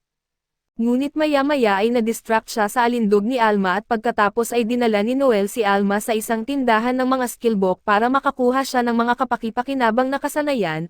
Kinausap ni Noel ang may-ari ng tindahan at sinabi na tulungan si Alma sa pagpili ng mga tamang kasanayan habang wala siya. Tinanong ni Alma kung saan pupunta si Noel at ipinaliwanag niya na ang tindahan ay nagbebenta lang ng mga skillbook para sa mga scouts, kaya kailangan niyang pumunta sa ibang tindahan para sa skillbooks ng mga topper at bago siya umalis, pinaalalahanan niya si Alma na mayroon lamang siyang 1 milyong budget para sa skillbooks at hindi dapat siya magsayang ng pera. Sumang-ayon si Alma pero pagkaiwang mag-isa ay bumili siya ng higanteng teddy bear. Nagalit si Noel sa kanya sa pag-aaksaya ng pera at sa sarili niya dahil sa pagtitiwala kay Alma, pero ipinaliwanag ni Alma na hindi naman niya inaksaya lahat ng pera at bumili siya ng isang mahusay na skillbook na tinatawag na armor piercing, na may kakayahang bawasan ang depensa ng kalaban ng kalahati. Ang libro ay nagkakahalaga ng 800,000 at ginamit niya ang natitirang pera para sa teddy bear bilang pamalit sa yakap dahil ayaw na siyang yakapin ni Noel. Para kay Alma ay matagumpay na shopping trip iyon at napansin naman ni Alma na wala palang binili si Noel para sa sarili niya kaya't tinanong niya ito. Ipinaliwanag niya na ang skillbook na gusto niya ay sobra sa budget. Gusto niyang bumili ng libro para sa exorcism at isang kasanayan na makakatulong upang mabilis na matalo ang mga undead monsters. Pero ang libro ay nagkakahalaga ng 30 milyon kaya't hindi niya ito kayang bilhin. Biglang may napansin siyang dumaan kaya't sinabihan niya si Alma na mauna nang kumain, sinundan niya ang lalaki papunta sa isang madilim na eskinita at nang sila na lang ang tao roon ay nagpakilala ang lalaki kay Noel at siya si Loki, ang shapeshifter na sumisingit sa kulungan kanina. Inutusan ni Noel si Loki na magsaliksik tungkol sa puppeteer na nakakulong doon at hindi siya nabigo. Ibinigay ni Loki ang impormasyong nakalap niya at bagaman hindi niya negosyo ang balak ni Noel at tinanong niya kung sigurado ba si Noel na i-recruit ang puppeteer sa grupo niya, sinabi nito na gusto niyang i-recruit ang puppeteer dahil naniniwala siyang napagbintangan lang ito sa mga krimen, kaya inupahan niya si Loki upang patunayan ang kanyang pagiging inosente. Naintindihan ni Loki ang plano ni Noel pero medyo kakaiba raw na marinig ang taong nagbenta ng mga dating kasamahan bilang alipin, na ngayon nagbabalak magligtas ng isang preso sa death row at ipinagmamalaki ni Noel ang pagiging bahagyang sira sa desisyon niyang iyon. Matapos basahin ang ulat ni Loki ay pinuri ni Noel ang trabaho nito. Para kay Loki ay madali lang ang ganitong bagay dahil sa imitator class niya na nagpapahintulot sa kanya na magpapalit anyo. Binayaran siya ni Noel at inutusan siyang magpatuloy sa pagsisiyasat at bago umalis ay sinabi ni Loki kay Noel ang karagdagang impormasyon na may bagong droga na ibinebenta sa lugar na ito na mas malakas kaysa sa iba, ngunit nagdudulot ng matinding galit. Dahil dito ay tumaas ang karahasan sa lugar, nagtaka si Noel kung sino ang baliw na magbebenta ng ganoong droga at lalo't tiyak na pipigilan ito ng Luciano family kapag nalaman nila. Pero nalaman niyang ang grupong nagbebenta ng droga ay isang sangay ng Luciano family mismo kaya't hindi malamang nagagawan ng aksyon ang problema. Ang grupo na namamahala sa teritoryong ito ay ang Gambinos at ang pinuno nilang si Albert Gambino ay kilalang may tama at sa kabilang banda, si Alma ay inis dahil iniwan siya ni Noel ng matagal kaya't sinusubukan niyang pasayahin ang sarili sa pagkain. Habang naglalakad si Alma na may napadaan na isang matagal ng kaibigan, samantala si Noel ay naglalakad sa teritoryo ng Gambino at dismayado sa kalagayan ng lugar at ang dating pinuno ng pamilyang Gambino ay isang mabuting tao, at kahit si Finocchio ay nirerespeto siya. Pero nang mamatay ang dating pinuno at ito si Albert ang anak niya ang pumalit, nasira ang lugar sa ilalim ng kanyang pamumuno at habang naglalakad si Noel napansin niya ang isang lalaking nakaupo sa gilid ng daan na mukhang iba sa mga tao ng kaharian. Kaya't inisip ni Noel na siguro'y immigrant ito at gayunman sa kalagayan niya ngayon ay baka mamatay na lang siya bilang pulubi. Naawa si Noel sa kanya kaya't habang dumadaan siya ay naghulog siya ng barya para sa lalaki, ngunit tumayo ang lalaki at isinauli ang barya at iniisip na baka aksidenteng nahulog ito ni Noel. Sinabi niya kay Noel na hindi ligtas ang lugar na ito para sa isang cute na babae na tulad niya. Na-offend si Noel sa pag-aakalang babae siya kaya't bumalik siya at nilinaw na lalaki siya, at tungkol sa barya ay hindi niya ito kukunin pabalik matapos mahawakan ng isang maruming pulubi na tulad niya.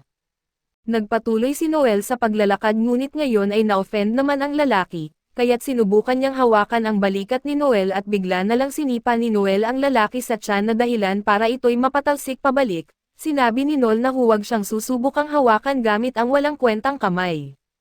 Sa paraan ng pagtingin ni Noel sa kanya ay naalala ng lalaki ang isang tao mula sa kanyang nakaraan at hindi niya ito kayang palampasin. Hindi siya mahilig makipaglaban sa mga ganitong bagay pero hindi rin siya ganoon kahina para hindi lumaban para sa sarili.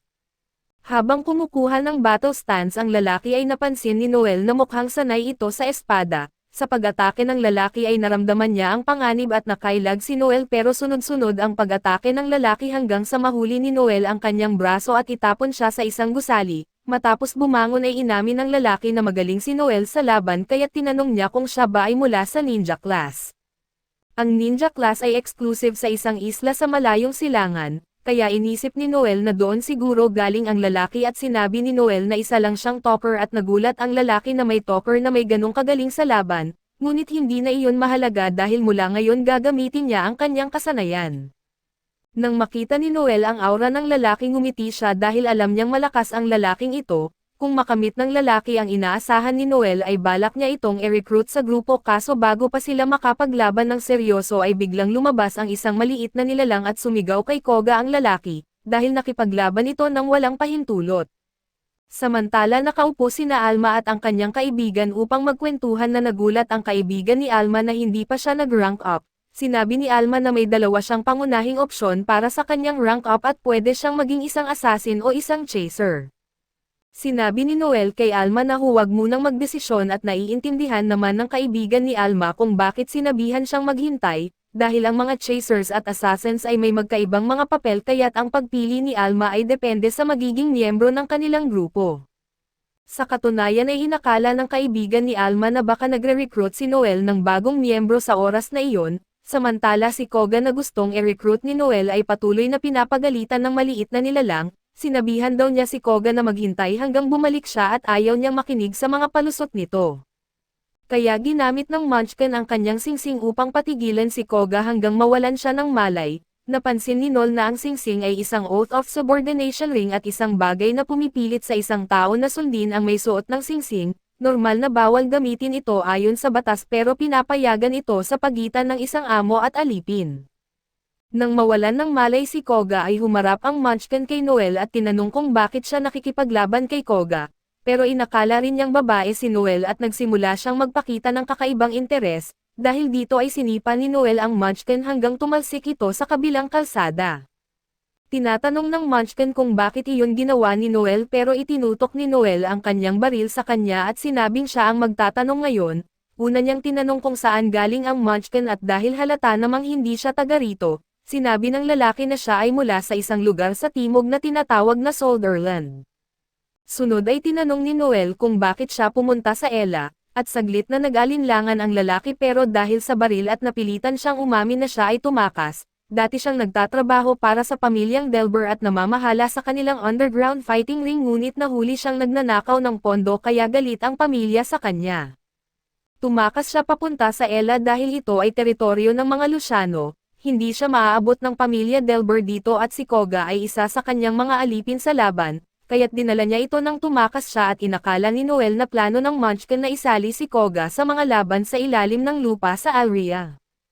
Inamin ng Munchkin na iyon nga ang plano niya at tinanong niya si Noel kung may kinalaman ba ito sa underground fighting ring dahil kailangan niya ng padrino. Sinabi ni Noel na isa lang siyang seeker at kung hindi pa malinaw sa lalaki na siya rin ay lalaki, nabigla ang Munchkin sa pagkatuklas na seeker si Noel at mas lalo siyang nagulat na isang lalaki si Noel sa kabila ng kanyang maganda at maamong mukha.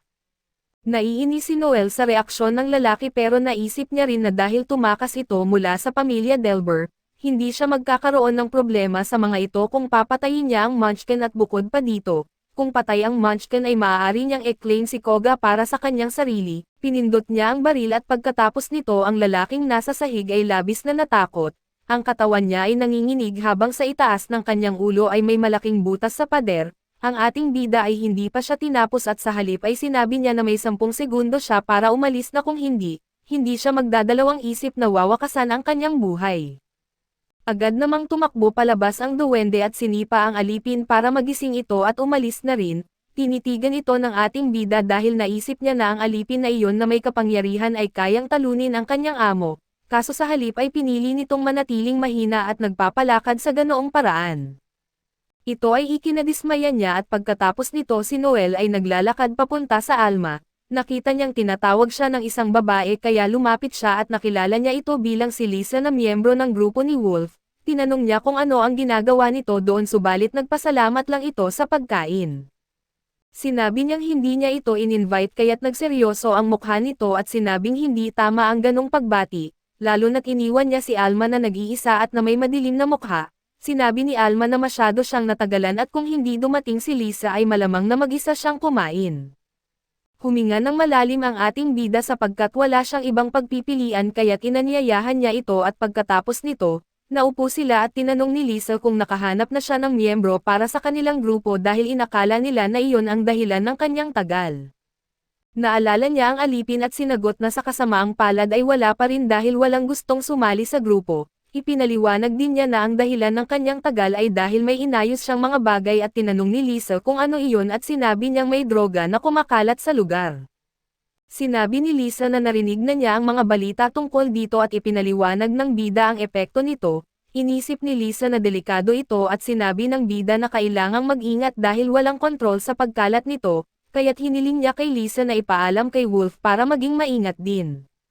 Saglit siyang tinignan ni Lisa at tinanong siya ng bida kung bakit medyo nahihiya at binanggit ni Lisa na hindi niya inasahan na mag-aalala siya sa kanila. Ngunit sinagot ito ng bida na hindi ito totoo at nagbigay lang siya ng impormasyon bilang isang kasama. Nag-agree si Lisa at tumayo dahil oras na para magtrabaho. Pagkatapos ay lumapit siya kay Alma at iminungkahi na sa susunod ay magpunta sila sa isang kafe, ngunit hindi bilang mga kasama kundi bilang magkaibigan at tinignan siya ni Alma at naisip ni Lisa na hindi tama ang kanyang sinabi, kaya binawi ito at binanggit kung ayaw niya ay hindi na nila kailangang gawin iyon. Agad siyang pinigilan ni Alma at sinabi mukhang maganda ito at baka maging matalik na magkaibigan tayo. Pareho silang na-excite sa ideya at tumingin kay Noel para kunin ang kanyang opinyon kaso kumaway lang siya ng kamay na senyales na umalis na si Lisa. Walang kibo na umalis si Lisa at ang bida ay nanatiling nag-iisip na kung narinig ni Lisa ang mga balita tungkol sa droga. Nangangahulugan na lumalaganap na ito sa labas ng pamilya Gambino at samantala ang duwende na si Miguel ay nakaluhod kasama ang kanyang alipin. Ang lalaking nakaharap sa kanila ay si Albert Gambino na tumawa habang sinasabi na mali ang kanilang ginawa. Ang pagnanakaw sa pamilya Allenberg ay isang bagay na hindi dapat mangyari lalo na't may mga dokumento silang hawak na nagbibigay ng impormasyon tungkol sa kanila. Sinabi nilang kapag nakita sila ay tiyak na hulihin sila at ibabalik at nanginginig si Miguel habang tinitingnan ang lalaking nakaharap sa kanya. Sa lahat ng tao si Albert pa na isang kontrabidang walang awa sa sinuman. Ang mahulog sa kanyang mga kamay ay ang pinakamasamang maaaring mangyari. Sinabi ni Albert na kahit nahuli sila ng pamilya Gambino ay hindi niya nakikitang kailangang ibalik sila. Hindi maintindihan ni Miguel ang ibig sabihin nito kaya't ipinaliwanag ni Albert na hindi niya kailangang sumunod sa mga utos ng mga mafia tulad ng Allenberg. Ngumiti si Miguel at napagtanto na tama nga naman ito at ang isang taong makapangyarihan tulad ni Albert ay hindi dapat tumatanggap ng mga utos. Lalong ngumiti si Albert at sinabing alam niya kung paano gumagana ang mundo. Sinabi pa niya na sinayang ng pamilyang iyon ang malaking talento at lumapit si Miguel na tila nabilib sa sarili at nagsabi na magiging karangalan ito, ngunit pinutol siya ni Albert dahil may ideya siya. Nakinig si Miguel at sinabi ni Albert na magiging kamangha-mangha na tanggalin ang balat ni Carlos, lutuin ang mga laman loob nito at ihain sa pamilya Allenberg at dito ay nagulat si Miguel sa sobrang takot at nagtanong kung paano niya nasabi iyon, dahil ito'y isang nakakatakot na biro. Ngunit ipinaliwanag ni Albert na hindi iyon biro at inutusan ang kanyang assistant na si Lies na ihanda na ang lahat. Ang alipin naman ay nag-iisip na naglakbay siya mula sa malayo upang sa huli ay masunog at gayunpaman, may konting kapanatagan siya na matatapos na rin ang kanyang paghihirap. Isa sa mga tauhan ni Albert ang nagbukas ng pinto at sinabi na gustong makipag-usap ng alkalde ng minutes at pumasok ang alkalde na medyo natatakot. At ikinwento kay Albert ang nangyari na sinabi niyang si Noel Stolan ang nag-alis ng lahat ng pera, pagkatapos ikinulong ang kanyang asawa at anak at kahit anong gawin niyang pagtutol ay hindi niya ito napigilan. Ipinahayag din niya kung para saan ang pera ngunit sinabi lang ni Noel na wala siyang pakialam sa pamilya Gambino. na tinawag pa silang mahina kumpara sa kanya na ikinahiya ang buong pamilya at nakinig si Albert habang umiikot sa kanyang upuan at sinabing may nag-iisip na mahina ang mga Gambino, isang insultong hindi niya mapapalampas. Ngumiti ang alkalde at nagbigay ng suporta para bumawi kay Noel. Sinabi rin niya na tinanggal pa ni Noel ang kanyang isang mata at kinuha ang lahat ng kanyang pera. Tumayo si Albert na may masama na tingin at sinabing hahanapin niya si Noel para bigyan ng nararapat na parusa. Ngunit tinitigan niya ang alkalde at sinabi na anuman ang dahilan ay hindi niya natupad ang bahagi ng kanilang kasunduan, kaya't kailangan itong mababayaran at nagtanong ang alkalde kung ano ang dapat niyang gawin at saglit na nag-isip si Albert bago sinabing, dahil nakuha na ni Noel ang kanyang mga mata ay gusto naman niya ngayon ang kanyang braso. Nabigla ang alkalde at natakot at sinabi ni Albert kay Koga at nagtanong kung ito ang mandirigma na kayang putulin ang kahit ano gamit ang espada. Nag-agree si Koga at ngumiti si Albert na nagsasabi na nakapagdesisyon na ito, hinutusan niyang putulin ni Koga ang braso ng alkalde gamit ang baston na hawak nito. Tumahimik si Koga sandali at sinabi ni Miguel na binigyan na siya ng utos kaya tumayo siya at isang lalaki ang humawak sa alkalde, ngunit bago pa man ay sinabi ni Albert na maghintay sandali habang kumukuha ng isang maliit na diamante at isinubo ito. Ito ang droga na kanilang ipinapakalat at sa isang iglap ay may isang malakas na dosis ang dumiretso sa kanyang utak na nagpabaliw sa kanya ng higit pa, hinahangad na makakita ng dugo at karahasan at inutusan niya si Koga na gawin na agad ito at ang alkalde ay ngumiti ng kinakabahan at nagsabing hindi maaaring magawa iyon gamit ang baston, subalit hindi pa siya natatapos magsalita ng mabilis ay gumalaw ang lalaki at halos hindi makita ang kanyang pagputol sa braso ng alkalde.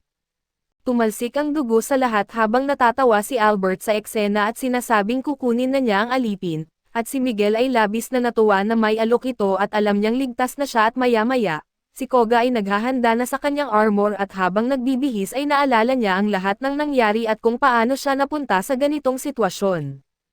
Ang kanyang ama ay isang bihasang mersenaryo at ang kanyang ina ay isang magandang babae kaso may pangarap silang magkaroon ng anak. Isang araw habang sila'y nagdarasal para magkatotoo iyon ay dumating ang maraming lalaki at hinuli ang kanyang ama at kinuha ang kanyang ina. Dahil sa dami nila ay hindi niya ito napigilan at makalipas ang ilang oras matapos siyang bugbugin, tumakbo siya para hanapin ang kanyang asawa at nakita niya itong nakahandusay sa lupa, puno ng mga galos at ni-rape ng mga lalaki at mula noon ay nagbago ang lahat. Ang kanyang ina ay nabuntis at ang kanyang ama ay hindi natanggap ang nangyari. Lumayo ito sa kanilang mag-ina at isang araw habang naglalaro sila ni Koga at lumapit ang kanyang ama na tinignan sila, ngumiti ang kanyang ina at sinabi kay Koga na dumating ang kanyang ama ngunit seryoso ang mukha nito at tinanong kung siya nga ba ang tunay niyang ama. Kinagabihan ay nagpakamatay ang kanyang ina at wala nang nagawa ang kanyang ama kundi palakihin siya, ngunit isang araw ay nagbigay ito ng alak kay Koga at noong tinawag niya itong ama ay binugbog siya nito at sinabing isa siyang malaking kahihiyan sa kanyang buhay. Mula noon ay nasaksihan ni Koga ang mga sabi-sabi ng iba na dapat isinama siya ng kanyang ina sa kamatayan, sapagkat isa lamang siyang pagkakamali na hindi dapat nandoon. Makalipas ang ilang panahon hindi na niya alam kung paano at napunta siya sa isang barko at ibinenta bilang alipin, si Miguel ang nagpapaunlad ng kanyang kakayahan sa isang marahas na paraan sa pamamagitan ng mga kompetisyon sa mga coliseum at kumita ng malaking pera. Sa unang araw na nanalo siya, pinuri siya ni Miguel na nagbigay sa kanya ng kaunting kasiyahan dahil iyon ang unang beses na naranasan niya iyon, ngunit kalaunan ay napagtanto niyang ang tanging silbi niya ay pumatay at magbigay ng kita kay Miguel, natapos niyang isuot ang kanyang armor at tinanong siya ni Lies kung handa na siya. Nag-agree siya ng buong kumpiyansa at nadarama ang karangalan ng kanyang hitsura at samantala, ang bida natin ay dumating sa isang malayong lugar at tinanong si Loki kung bakit siya dinala sa mga kakaibang lugar. Ngumiti lang si Loki sa dilim at sinabing may impormasyon siyang ibibigay. Nakinig ng mabuti si Noel at ipinaliwanag ni Loki na hinahanap siya ng pamilya Gambino at sinabi ni Loki ang buong nangyari, at hindi makapaniwala si Noel na naniwala ang alkalde sa ganoong kwento kaya't tinawag niyang baliw ang pamilya Gambino. Ipinaliwanag ni Loki na totoo iyon subalit hindi sumasang-ayon si Albert, na ikinadismaya ni Noel at inisip niya na ang dating amo ay mas magaling kaysa sa kasalukuyang namumuno. Ipinaliwanag pa ni Loki na maaaring dahil wala pang mga anak si Albert at si Albert ay isang ampon lamang noong siya ay mas matanda na. Sa sandaling iyon ay naramdaman ng ating bida ang isang presensya at napagtanto na ipinagkanulo siya ni Loki sa pamilya Gambino. Tinanong niya kung bakit ito ginawa at sumagot si Loki na iniingatan niya ang kanyang buhay at bibigyan siya ng malaking yaman na magagamit para magsimula sa ibang bansa. Ngumiti si Noel at inilabas ang kanyang baril at sinabing nakakalungkot at dahil hindi inasahan ni Loki na siya rin ay tatapusin niya, kahit na wala siyang sama ng loob kay Loki at binuksan ni Loki ang kanyang mga kamay at sinabing ang pakiramdam ay magkatulad, kaya't handa na siya na barilin siya ni Noel. Hindi maintindihan ni Noel at ipinaliwanag ni Loki na napagtanto niyang hindi lang siya ipinagkanulo, kundi pati ang kanyang dangal at dignidad bilang isang tagapagbigay ng impormasyon. Tinitigan siya ng ating bida at nagdesisyon na ibaba ang kanyang baril at sinasabing aalis na siya at kalimutan na ang lahat ng nangyari. Nanatili si Loki sa pagkabigla at nagpasalamat bago tuluyang umalis at uminom ang ating bida ng isang potion na magbibigay sa kanya ng matinding lakas sa loob ng 10 minuto. Kahit alam niyang magkakaroon ito ng masamang epekto sa kanya pagkatapos at sa sandaling iyon, dumating ang lalaking naka-armor at nagkatinginan sila ng may gulat dahil hindi nila inaasahan ang ganitong pagtatagpo. Nagsimulang magbiro si Noel at sinasabing isa na itong mamamatay tao para sa pamilya Gambino, at binati niya ito sa kanyang pag-angat at binanggit ni Koga na huwag siyang makialam sa kanyang mga gawain at walang alinlangan. Kinuha ni Noel ang kanyang baril at sinabing maaari na niyang tapusin ang nasimulan nila noon. Ngunit nanatiling nakatayo si Koga at ayaw niyang lumaban at dahil may utang na loob siya kay Noel tungkol sa isang barya, ipinaalam ni Noel na hindi siya maaaring magtraidor sa kanyang amo at tinanong kung basta na lang siya pababayaan. Nauunawaan ito ni Koga at nagpas siyang lumaban. Ipinakilala niya ang sarili bilang isang mandirigman ng Rango C at nagulat si Noel dahil nangangahulugan ito na nais ni Koga ng isang patas na laban, kaya ipinakilala rin niya ang sarili bilang isang orador. Nagsisimula ang kanilang malaking laban dahil wala nang makakagambala sa kanila. Sinimulan ni Noel ang laban sa pamamagitan ng pagpapaputok upang makasakit kay Koga kaso mahusay na nadepensahan ito ni Koga sa kanyang mabilis na galaw ng espada. Na-impress si Noel sa kakayahan ni Koga at patuloy ang kanilang laban at mas naramdaman ni Noel ang lakas ng kalaban. Sa isang punto ay ginamit ni Koga ang kanyang mga atake upang i-freeze ang kanilang paligid at pumili ng tamang oras upang ilabas ang mga ito sa kanyang kalaban. Nahihirapan si Noel na iwasan ang mga ito na lalo na nang sumugod si Koga at sinubukan na gamitin ang kanyang nakakalitong galaw. Hindi ito nagdulot ng pinsala at itinapon siya ni Koga sa kawalan. Habang iniisip ni Noel kung ano ang dala ng lalaking ito at kung bakit hindi niya ito masaktan at doon ay napagtanto niyang iba ang kanyang kalaban. Kaso dito muna matatapos ang recap natin sa anime na ito. Salamat sa inyong panonood hanggang sa muli.